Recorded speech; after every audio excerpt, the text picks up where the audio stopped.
Oke, baik teman-teman semuanya. Di sini Ibu akan menjelaskan terkait dengan aktivitas perkuliahan kita selama 1 semester ke depan ya. Oke, dengan mata kuliah landasan pendidikan. Untuk aktivitas sinkronus, kita akan menggunakan Zoom ya sebagai media untuk perkuliah kita dan juga yang offline-nya nanti kita akan di kampus. Beberapa pertemuan. Nanti akan diinfokan berikutnya ya. Gitu. Jadi dilakukan secara offline dan online untuk yang sinkronusnya. Untuk yang asinkronusnya, dalam arti teman-teman belajar secara mandiri dan juga belajar secara berkelompok jika nanti ada tugas kelompok di luar jadwal yang sinkronus gitu ya. Jadi misalnya perkuliahan kita durasinya itu adalah jam 2 sampai dengan jam 16.50 ya.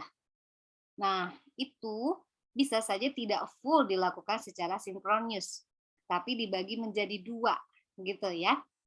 Nanti 1,5 jam atau 2 jam itu bisa digunakan secara sinkronus dan sisanya asinkronus. Jadi sinkronus itu sesuai dengan kebutuhan aspek apa saja yang belum terselesaikan secara asinkron sehingga dibutuhkan perkuliahan secara sinkron gitu agar teman-teman bisa lebih memahami materi ya yang sudah teman-teman pelajari sebelumnya di LMS gitu ya. Jadi harapannya teman-teman datang ketika Zoom itu sudah ada isinya di kepala teman-teman untuk didiskusikan di dalam kelas Zoom. Begitu ya. Bukan lagi dosen memaparkan materinya gitu, tapi lebih kepada eh, materi-materi mana yang belum teman-teman pahami ketika teman-teman pelajari secara mandiri di LMS. Begitu cara belajarnya ya.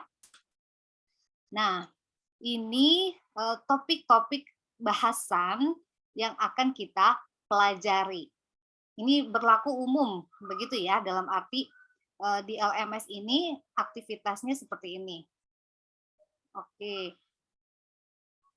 Nah, Ibu modifikasi untuk aktivitas pembelajaran kita, ya. Nanti ada beberapa modifikasi dari 16 kali pertemuan ini, gitu ya, agar perkuliahan kita ada berbasis output. Nah, baik.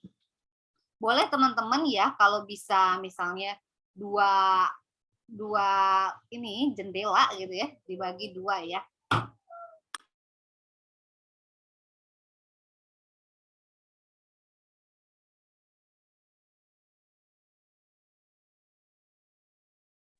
Baik, mohon maaf ya, ini ada suara. Kita lanjutkan ya, teman-teman ya. Ini Ibu sudah buatkan aktivitas perkuliahan landasan pendidikannya. Nanti teman-teman bisa lihat di sebentar di sini. Oke, nanti Ibu kirim ke PJ ya untuk yang Word ini. Oke, aktivitas perkuliahannya. Atau nanti Ibu tautkan. Nanti Ibu tautkan di pertemuan yang kedua deh ya. Nanti Ibu tautkan di pertemuan yang kedua. Tambahkan. Di samping juga dikirim ke PJ. Nah, aktivitasnya apa hari ini? Hari ini kita akan membahas RPS ya. RPS itu kegiatan pembelajaran selama 1 semester itu apa sih Bu? Ini topik-topiknya nih.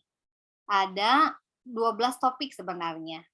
Nah, cuma untuk memudahkan karena ini nanti ada tugas kelompok gitu ya. Tugas kelompok sebanyak 13 kelompok, maka untuk topik permasalahan pendidikan dalam praktek pendidikan Ibu buat 2 kelompok karena permasalahan pendidikan tuh banyak sekali ya teman-teman ya. Nah, makanya ini dibagi menjadi untuk dikaji untuk 2 kelompok. Jadi total topik bahasan atau total kelompok itu ada 13 ya. Oke. Dari mulai pendidikan dan manusia ya, terus ontologi, apa itu ilmu pendidikan ya, terus hakikat ilmu pendidikan, keterkaitan manusia dengan pendidikan, dinamika hak asasi manusia dan upaya pendidikan dalam mewujudkan manusia yang diharapkan, landasan-landasan ilmu pendidikan, sejarah pendidikan, dan permasalahan-permasalahan pendidikan. Nah, ini dibagi menjadi 13 kelompok. Ya. Nanti tugas kelompok itu apa? Tugas kelompok itu adalah pertama, mempelajari materi yang ada di LMS terkait dengan topik yang akan dibahas, gitu ya.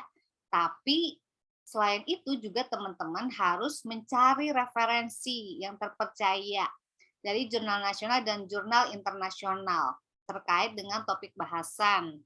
Ya, biasanya di mana Bu cara carinya? Nah, ini biar gampang teman-teman ke Google Scholar aja ya. Namanya scholar.google.com atau Google Cendikia. Nah, di sini teman-teman bisa cari ya, sesuai dengan topik bahasan.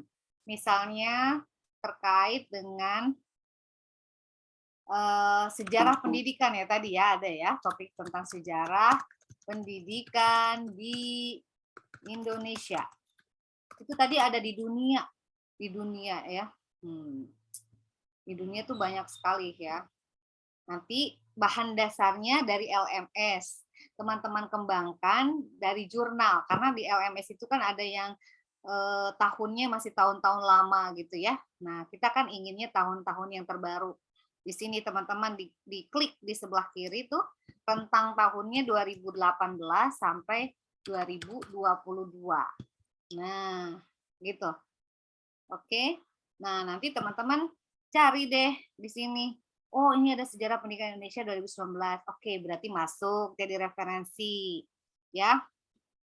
Terus ini sejarah pendidikan Islam. Oh, oke. Kita kan nggak hanya pendidikan Islam, tapi pendidikan di Indonesia.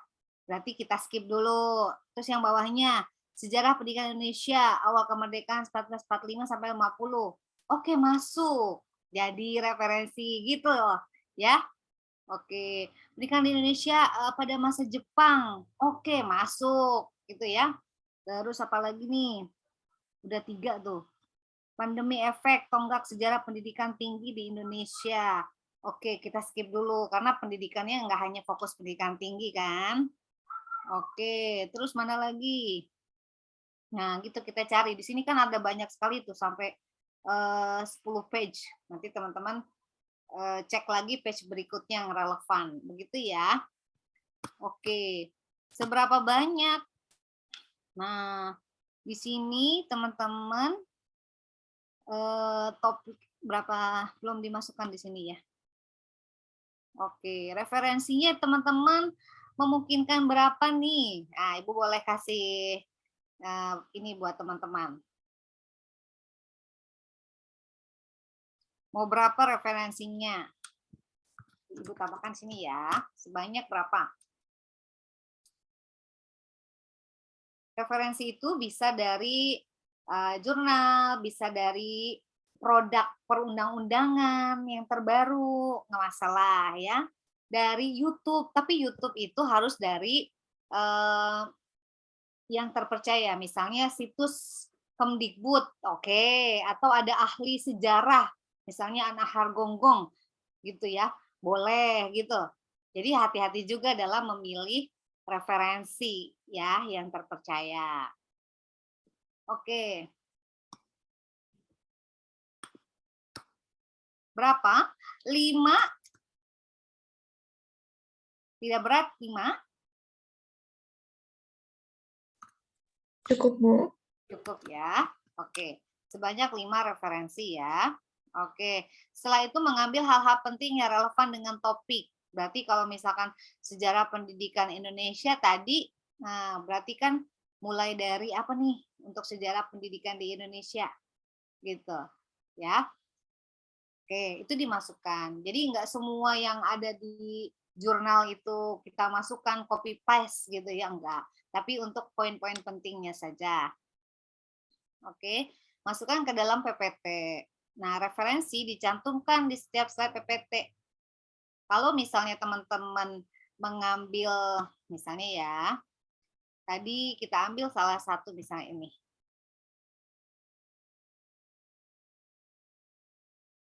Nah, ini ada di halaman berapa nih teman-teman mengutipnya? Gitu. Ya. Misalnya ada di halaman 3 dari bukunya siapa nih? Oh, oke. Dari bukunya Syaharudin dan Heri Susanto. Oke, berarti Syaharudin dan Susanto gitu ya, karena nama belakangnya saja yang dikutip. Tahunnya tahun berapa nih? 2019. Berarti Syaharudin, Susanto, koma 2019. Ini Syaharudin dan Susanto gitu ya, koma 2019 titik 2. Teman-teman mau ngambil halaman berapa? Titik 2, 3 berarti misalnya halaman 3 gitu ya. Oke. Lalu setelah itu teman-teman di sini kan ada ini nih, kutip. Nah, ada tanda kutip gitu ya. Teman-teman tinggal copy paste saja yang apa. Nah, yang ini teman-teman kopikan, nanti teman-teman pastekan di jadi tadi nggak perlu lagi ngetik sendiri gitu ya. Nah, tapi langsung ada di sini tuh. Dipastekan ke PPT-nya. Gitu. Oke, sejauh ini bisa diikuti? Bisa, Bu. Bisa, Ibu. Bisa, Bisa, Ibu. Bu. Bisa, Ibu. Oke. Nah, kapan gitu ya PPT ini bisa diselesaikan? Nah, PPT ini diselesaikan pada saat pertemuan 2 minggu depan. Ya. Oke, ini baru rancangan Ibu. Tapi nanti bisa didiskusikan kembali kira-kira teman-teman bisanya kapan. Gitu ya. Karena berimplikasi ke apa? Karena berimplikasi pada Ibu harus mereview hasil PPT yang sudah kelompok buat. Jadi nggak langsung oke, presentasi enggak. Karena Ibu harus memilah betul atau tidak substansi materi yang teman-teman sampaikan di dalam PPT tersebut. Gitu ya. Nah, setelah itu teman-teman revisi lagi sesuai dengan hasil masukan dari Ibu. Gitu ya. Itu 2 pertemuan harapan Ibu.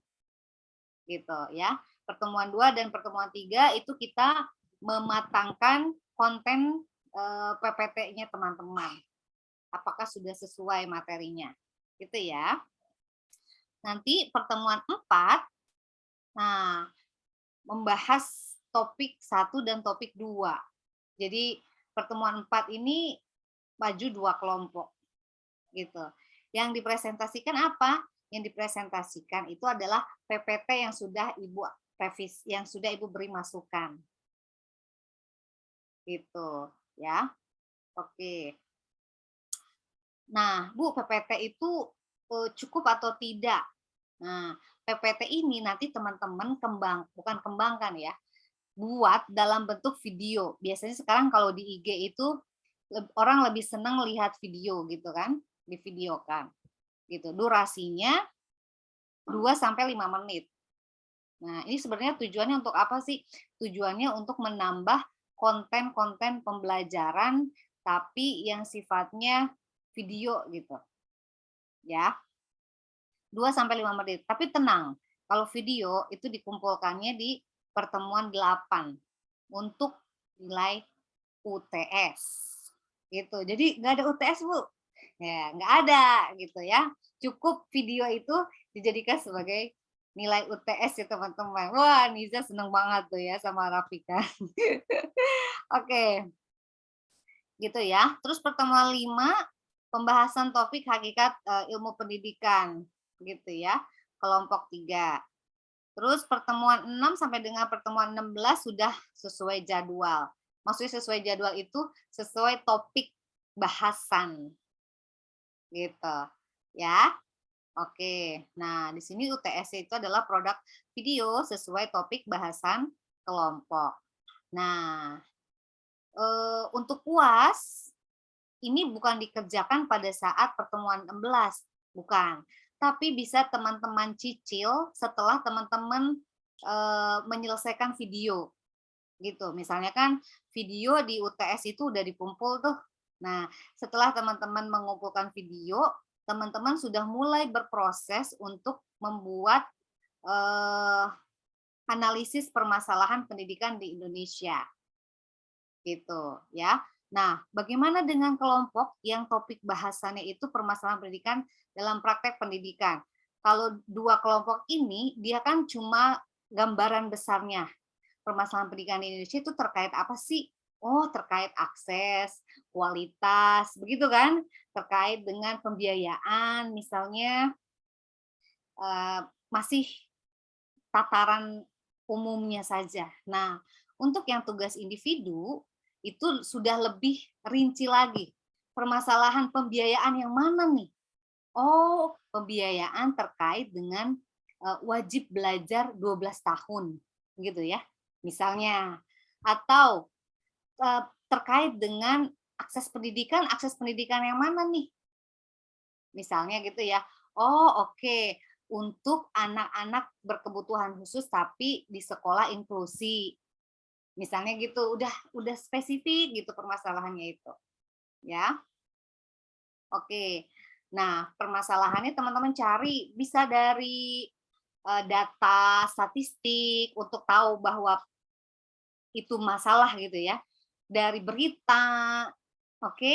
Nah, apalagi sekarang misalnya masalah-masalah pembelajaran daring itu adanya learning loss di tingkat sekolah dasar misalnya gitu, ya. Oke, itu bisa dari berita, bisa dari hasil riset orang lain yang terbaru gitu ya, seperti itu. Oke, menganalisis permasalahan pendidikan di Indonesia dan memberi alternatif solusi. Alternatif berarti solusinya harus lebih dari satu, ya. Oke, berdasarkan kajian literatur. Jadi solusi yang teman-teman munculkan itu harus berdasarkan kajian literatur sebelumnya. Ada dukungan teorinya lah gitu. Misalnya anak putus sekolah itu penyebabnya itu karena misalnya tidak memiliki biaya, jarak tempuh yang terlalu jauh, misalnya begitu ya. Nah, makanya teman-teman membuat alternatif solusinya itu pemerintah membantu pembiayaan tidak hanya biaya operasional misalnya, gitu ya. Nah, tapi biaya personal juga ada dibantu untuk anak-anak yang memang tidak mampu, misalnya gitu. Nah, bisa muncul solusi itu dengan memberikan bantuan biaya dari mana?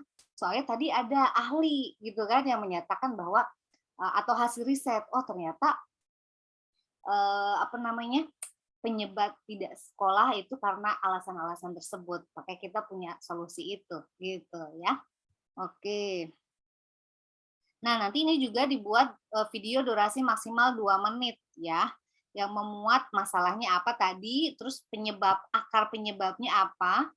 Maksudnya akar itu yang benar-benar penyebab utama gitu. Misalnya ya, eh, Ines gitu. Ines nggak bisa kuliah itu karena apa? Seandainya Ines nggak bisa kuliah itu karena apa gitu? Karena malas, karena nggak punya biaya, karena apalagi biasanya nggak kuliah itu? Nggak diterima ini SBMPTN, penmaba misalkan gitu ya. Kira-kira kalau alasan-alasan tadi, akar penyebab utamanya apa kira-kira? Apakah males, apakah nggak punya biaya, atau nggak lulus SBMPTN?